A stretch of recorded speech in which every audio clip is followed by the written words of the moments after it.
Hello students, welcome to my classes.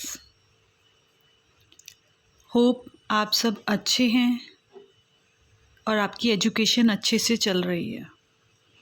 जैसा कि आप सबको पता है कि हमारी सीरीज़ चल रही है कि टेंसेस को हिंदी में कैसे सीखें, तो उसी को आगे बढ़ाते हुए आज हम करने जा रहे हैं फ्यूचर टेंस। फ्यूचर का मीनिंग क्या होता है? फ्यूचर का मीनिंग होता है भविष्य, मतलब आने वाले कल की बात करेंगे हम यहाँ पर। ठीक है, जैसे कि अभी हमने पहले कर चुके हैं प्रेजेंट टेंस और पास्ट टेंस, उनके फोर पार्ट्स थे।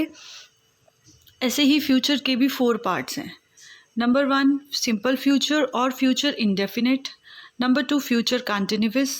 Number 3 future perfect tense. Number 4 future perfect continuous tense. ठीक है, तो आज हम इस वीडियो में सबसे पहले करेंगे future indefinite tense. Future indefinite tense में है कि जिसमें गागेगी आता है। जैसे मैं कल जाऊंगा, मैं अभी खाना खाऊंगा। ठीक है, तो ये सारे हमारे गागेगी। गी होगा गर्ल्स के लिए, गे होगा प्लूरल के लिए और गा होगा बॉय के लिए। तो जैसे मैं बाज़ार जाऊंगा, मैं काम करूंगा, तो ये सभी अभी फ्यूचर में होंगे, काम हुए नहीं हैं, अभी ना हो रहे हैं। ठीक है ना, तो फ्यूचर में होंगे, इसीलिए इसको फ्यूचर टेंस कहा जाता है। इसका फॉर्मूला होता है subject plus will shall plus verb की फर्स्ट फॉर्म प्लस ऑब्जेक्ट।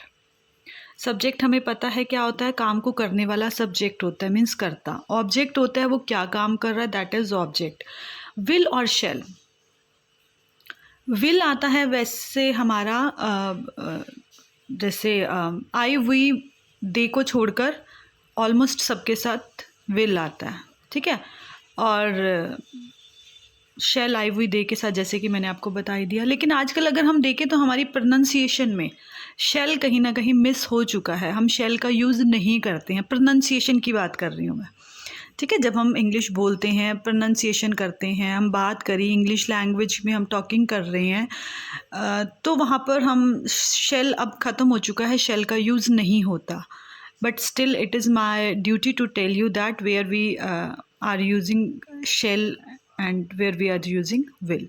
ठीक है, तो विल यूज़ होगा, शेल यूज़ होगा, हम आई वी और दे के साथ शेल यूज़ होगा, बाकी सबके साथ क्या यूज़ होता है, विल।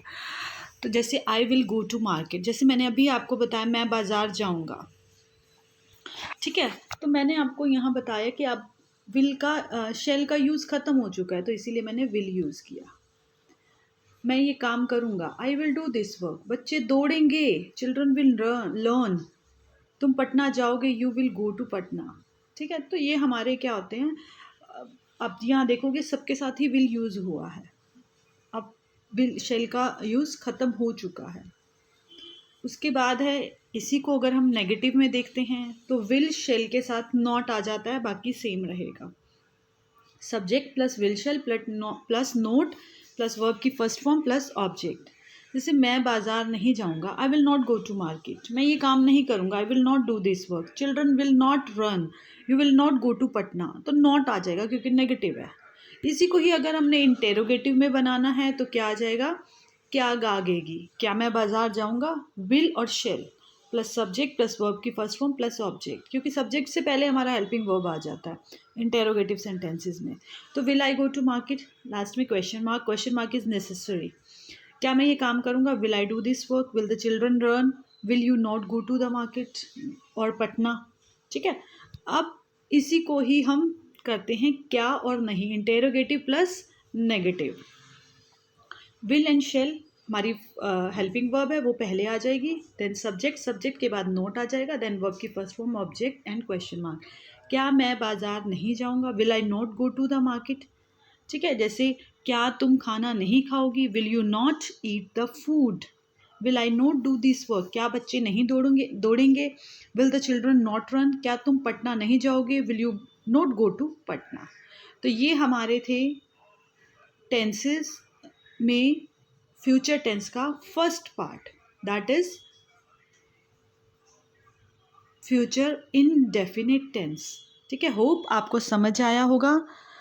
अगर कुछ भी क्वेरी है आपको इसके regarding, you can ask me, right, kindly comment अगर आपको समझ आ रहा है, अच्छा लग रहा है तो भी कमेंट कीजिए, शेयर कीजिए and like and please subscribe my channel, ताकि जब भी मैं कोई नई वीडियो अपलोड करूं आपको मिल जाए। उसके लिए आपको नोटिफिकेशन बटन प्रेस करना होगा।